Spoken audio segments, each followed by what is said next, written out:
So with the interior style, I absolutely love Instagram, just using that as a real basis for getting inspiration.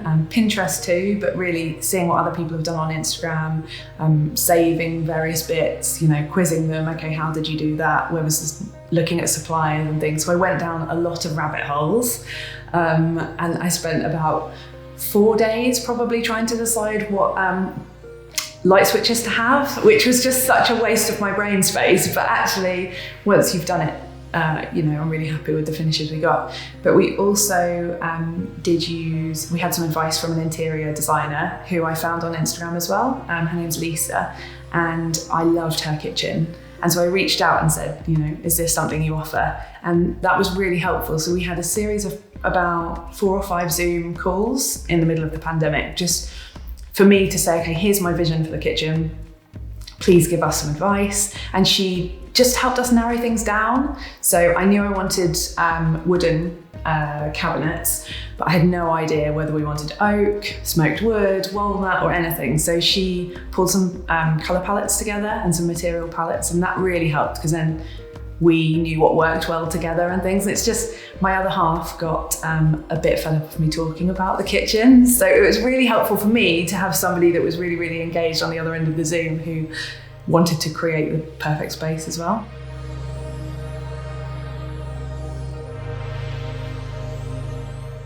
Yeah, so with the rafters, we found loads of images on Pinterest that we loved, and a lot of them had we're using natural materials just to add a bit of interest. We're also very close to our neighbours, so we wanted to use them as a way to screen ourselves as well, a bit from them, and just add something a bit different. We were really keen to create something architecturally interesting, just for our enjoyment, really.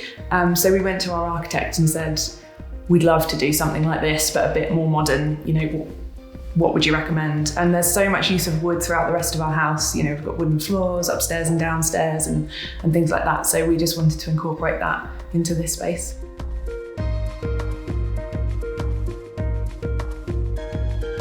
So we've gone for a pitched roof just to add more interest, really. So when we first started looking at the project and we had our first drawings back from the architects, we got a couple of builders round just to see if they could give us a rough idea of budget.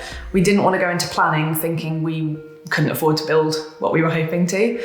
And actually the first builders we spoke to were really adamant that we change the roof design and do a flat roof for cost, fiberglass, flat roof, and just go from there. But we really wanted the added height, and we didn't want to go up too high with a flat roof because of our neighbours, because they don't have an extension at the minute, so they still rely on the light between our houses.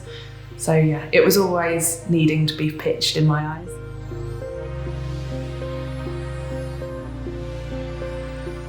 Yeah, so with the glazing, the only thing we knew we wanted was the pivot door. We'd seen it in a few Pinterest houses with the pivot door with zinc, and I just fell in love with it.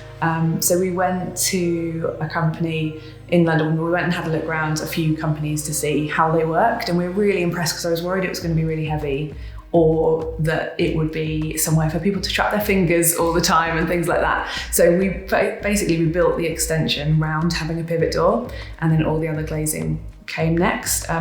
We knew we wanted a lot of roof lights because previously our kitchen was such a dark place, and yeah, I think they work really, really well. So we've got a mixture of the fixed roof lights and the opening ones just for added ventilation, because having the pivot door is great, but if it's a spring day and it's a bit warm, you can't just open it a crack, you have to have it open 90 degrees. So we wanted to create more ventilation in every other window that we could, just to, if you're cooking something like a bacon sandwich, you might want to open the window and air out the house. So yeah.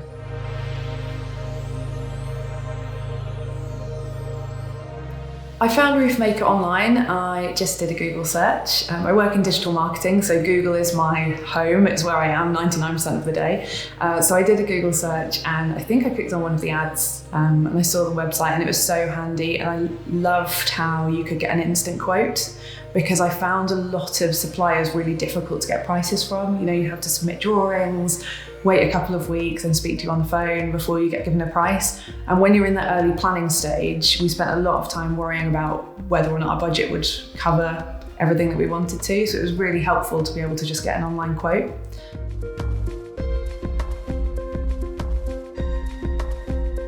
So I'm a really big foodie. I live for food, and I really love baking as well. And when we moved in here, it really took me by surprise how much I disliked cooking in our old kitchen. So in our previous house, we'd spent a bit of time and money doing that up, and I'd made a lovely kitchen, much smaller than this now, but still it worked really well. So then when we moved in here, we had a gas oven that didn't work. It was burning hot on the top, and things would come out raw underneath. And so yeah, we had a lot of failed roast dinners because chicken, you just couldn't cook a chicken in the oven.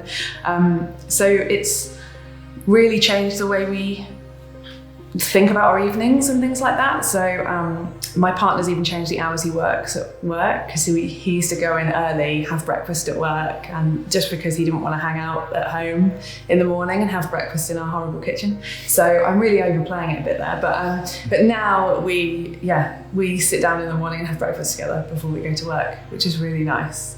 So yeah, it's changed our lives a lot.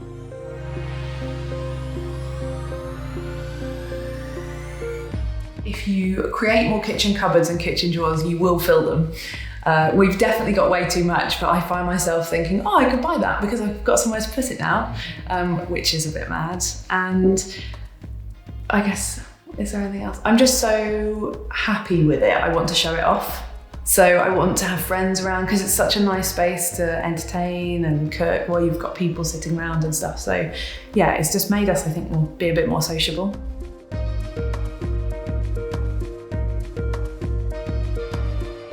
Would I do anything differently? Budget a bit more money. Everyone talks about having a contingency fund of like 30%, and we didn't have that. We've managed to do it, which is good and a relief. But yeah, we definitely found ourselves agreeing to go ahead with things and spending more money than we thought, because once you get so far into it, you start thinking, oh, well, do we want to scrimp on something? Do we want to save there? Because, let's think about the long-term benefits. So I think we should probably have paid more attention to our budget. Other than that, no, we're pretty happy.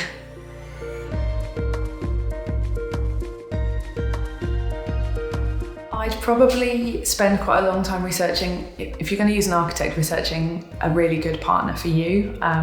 So we were really, really chuffed with the architects we used, but we had spent a lot of time researching them, looking at other projects we've done, because we just trusted them. We got on really, really well. And we went to them and said, look, this is going to be a challenge. We want a utility room, we want a kitchen diner, we want a downstairs shower, we don't want bifolding doors, we don't want sliding doors, we want X, Y, Z, we want a pitched roof.